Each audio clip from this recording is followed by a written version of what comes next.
Jimmy Fallon made a mistake on the piano. Lady Gaga's hand flew to her mouth.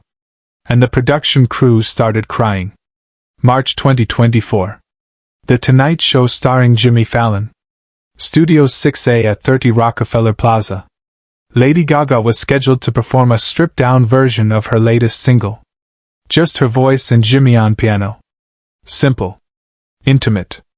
The kind of performance that reminded people why Gaga was more than costumes and spectacle. She was a musician first. The lights dimmed. The audience settled into that expectant silence. Gaga stood beside the grand piano in an elegant black dress, microphone in hand. Jimmy sat at the keys, fingers poised. He looked up at her, nodded, and began to play. The first verse was flawless. Gaga's voice filled the studio, powerful, controlled, emotionally precise. Jimmy's accompaniment was clean and supportive. Everything was going exactly as rehearsed. Then, 45 seconds into the song, Jimmy played a note that was wrong. Not slightly off. Not a subtle jazz variation. Wrong. A dissonant clash that made everyone in the studio wince. The kind of mistake that would normally be edited out, that would make a musician stop and restart. But Jimmy didn't stop. He held that wrong note for a full 2 beats, then continued playing as if nothing had happened. Gaga's voice faltered. Just for a second. Her eyes went to Jimmy's hands on the keyboard. Then to his face. And what she saw there made her hand rise slowly to cover her mouth. Jimmy Fallon played a wrong note on piano and Lady Gaga's reaction made the production crew cry because that wrong note was intentional. In the control room, director Dave Diamadi leaned forward, confused. Did Jimmy just... He looked at the audio engineer. Did he mean to do that? The engineer was staring at his monitor, headphones pressed tight against his ears. I don't know. It sounded deliberate, but why would... He stopped. Wait. He's still playing. And Gaga's, oh my God, is she crying? On stage, Gaga had stopped singing. The instrumental continued beneath her, Jimmy still playing, but her voice had cut out completely. Tears were streaming down her face. Not performance tears. Real tears. Her body was shaking. The audience didn't know what to do. Some thought it was part of the act. Others sensed something real was happening. 300 people holding their collective breath. Jimmy kept playing. His eyes never left the piano keys. His jaw was clenched tight, fighting his own emotion. And then, as the musical phrase resolved, he played that same wrong note again. Deliberately. Unmistakably intentional this time. Gaga made a sound, half laugh, half sob. She bent forward slightly, hands still over her mouth, trying to compose herself. Failing. The song ended. Jimmy's hands lifted from the keys. The studio was completely silent. Gaga turned to look at him. Her face was a mess of tears and running makeup and something else, recognition. Understanding. A shared knowledge that no one else in the room possessed. You remembered, she whispered, her voice barely picked up by the microphone. Jimmy nodded, not trusting himself to speak. The audience began to applaud, uncertain but supportive. But Gaga raised her hand, asking for quiet. She wiped her face with the back of her hand, smearing her carefully applied makeup further. Can I? She started, her voice breaking. She cleared her throat and tried again. Can I tell them why you just did that? Jimmy looked up at her. If you want to. What happened next, what Gaga revealed to the studio audience and millions watching at home, traced back to a moment 12 years earlier that neither of them had ever discussed publicly. The cameraman lowered his camera from his shoulder, one hand wiping his eyes. The boom operator pressed her hand to her chest. Even the audio engineer in the control room was crying into his headphones. In 2012, Gaga began, her voice steadier now but still thick with emotion. I was on tour. The Born This Way tour. I was playing something like 200 shows. I was exhausted. Physically, mentally, emotionally destroyed. And I was in New York for 3 nights at Madison Square Garden. She paused, looking down at her hands. I was really struggling. With pain. With pressure.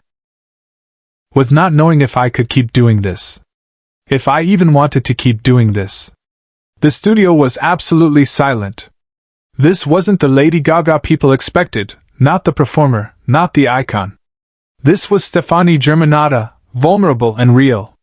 Between the second and third show, I had a night off. I was supposed to rest. But I couldn't sleep. I couldn't stop my brain. So at like 2 in the morning, I did something stupid. I went out.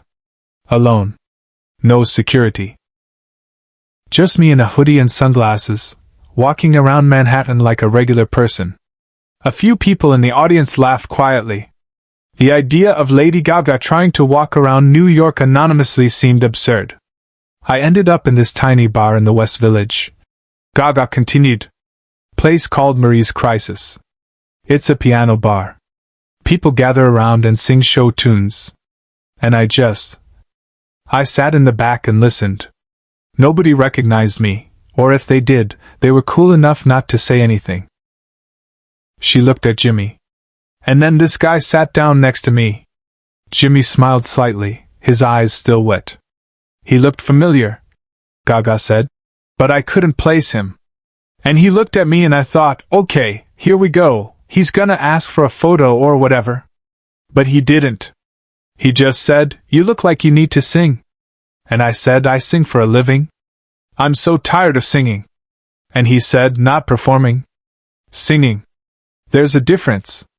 The audience was completely absorbed now. Every eye on Gaga. We talked for maybe 20 minutes, she said. About music. About pressure. About the difference between being an artist and being a product.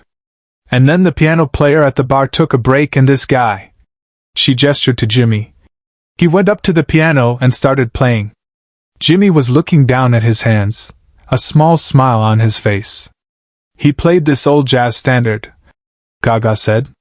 But he played it wrong. Deliberately wrong. He hit this one note.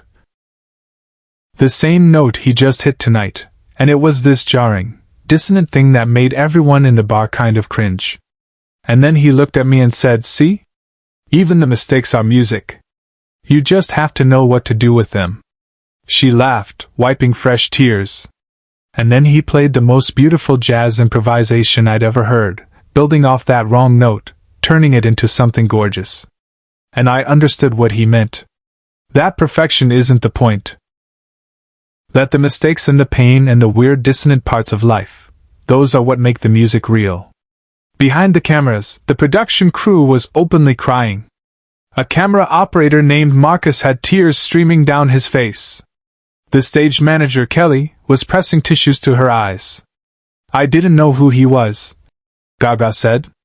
Not until I got back to my hotel and Googled late-night host who plays piano. And then I saw Jimmy Fallon and thought, oh my God, that was him. But by then I was embarrassed. I just unloaded all my problems on this stranger who turned out to be, Jimmy Fallon. She looked at him again. I never thanked you. For that night. For playing that wrong note, and teaching me that mistakes can be beautiful. For reminding me that I'm a musician, not just a performer. Jimmy finally spoke, his voice rough. You don't need to thank me. That night, that conversation helped me too. I was going through something. And talking to you. Even though I didn't tell you I knew who you were, it reminded me why I loved this job. You knew who I was. Gaga's eyes widened. Of course I knew. You were in the middle of a world tour. But you looked like you needed to not be Lady Gaga for a few hours. So I didn't say anything. Gaga covered her face with both hands, laughing and crying simultaneously. 12 years. 12 years I've been carrying that night with me. And you never mentioned it. Neither did you. I didn't think you remembered. I remembered, Jimmy said softly. I've remembered every day since. That wrong note, I've wanted to play it for you again. To remind you. To say thank you for that conversation. But I didn't know how without it being weird or making it public or... He stopped, composing himself. So when you were scheduled to come on tonight, I thought, maybe during the song. Maybe I could play it and you'd know. You'd understand. The audience erupted. Not in applause yet, but in that collective sound of 300 people processing something profound. Gaga walked around the piano and pulled Jimmy into a hug. He stood from the bench, wrapping his arms around her, both of them crying into each other's shoulders while cameras rolled and the audience watched, and something real, something completely unscripted, happened on live television. When they separated, Gaga wiped her face again. She looked at the audience. So that's why. That's why I stopped singing. That's why I'm a complete mess right now. Because 12 years ago, this man played a wrong note in a piano bar and saved my career. You saved mine too, Jimmy said quietly. If this story moved you, subscribe and share it, because stories like this deserve to be heard. Gaga insisted on performing the song again. Properly this time. But Jimmy asked if he could change something. What? Gaga asked. Can I play that wrong note again? At the same spot? And can we keep it? Make it part of the arrangement? Gaga thought for a moment, then smiled. Yes. But this time, I want to sing through it. I want to show people what you taught me, that you can build something beautiful from a mistake. They performed the song again. When Jimmy hit that deliberate wrong note, Gaga didn't stop. Her voice soared over it, found a melody that worked with the dissonance, turned the error into harmony. By the time the song ended, the entire studio was on its feet. The performance went viral within hours. Not because it was technically perfect, it wasn't. But because it was real. Because people could see two artists sharing something genuine, built on a moment from 12 years ago that neither had forgotten. 3 days later, Jimmy received a package at the studio. Inside was a framed photograph. A candid shot someone had taken at Marie's Crisis in 2012, showing Jimmy at the piano and a hooded figure, clearly Gaga, if you knew to look, sitting at the bar, listening. Attached was a note in Gaga's handwriting. The wrong note made everything right. Thank you for the music, the mistakes, and the reminder that both matter. S. Jimmy hung it in his dressing room. Every night before the show, he looks at it. A reminder that sometimes the most important moments aren't the ones you plan. They're the ones that happen at 2 a.m. in a piano bar, when two strangers share the truth about why they make music. And sometimes, 12 years later, you get to play that wrong note again. On purpose. And watch someone remember why they fell in love with music in the first place. The photograph sits in Jimmy's dressing room, but the story didn't end there. 2 months after that performance, Gaga returned to The Tonight Show. Not as a guest, as a surprise. She walked onto the stage during a musical segment with The Roots, sat down at the piano beside Jimmy, and together they played that song again. Wrong note included. This time, the entire audience knew the story. When Jimmy hit that dissonant chord, 300 people cheered. We're making it official, Gaga announced to the camera. That wrong note is now part of the song. Every time I perform this, I'm playing it. Because perfection is boring. And mistakes, when you know what to do with them, become the most beautiful part. Jimmy added something that night that he hadn't shared before. That conversation at Marie's Crisis? I almost didn't go to that bar. I was tired. I'd had a bad show earlier that week. I thought about just going home. But something made me walk into that place. And meeting you, even though we were both pretending to be people we weren't, reminded me that this job isn't about being perfect. It's about being present. The piano from that night at Marie's Crisis was tracked down by a Tonight Show producer. It had been replaced years ago, sitting in a storage unit in Queens. Jimmy bought it. Had it restored. It now sits backstage at Studio 6A, and occasionally, when guests are feeling brave, Jimmy takes them to see it and tells them the story. The wrong note became something bigger than either of them expected. Music students started analyzing it. Jazz musicians incorporated deliberate, wrong notes into their compositions as homages. The phrase, Play the wrong note became shorthand in creative circles for embracing imperfection. But for Jimmy and Gaga, it remained what it always was, a private moment that became public, a reminder that sometimes the best things in life happen when you're not trying to be perfect, you're just trying to be human.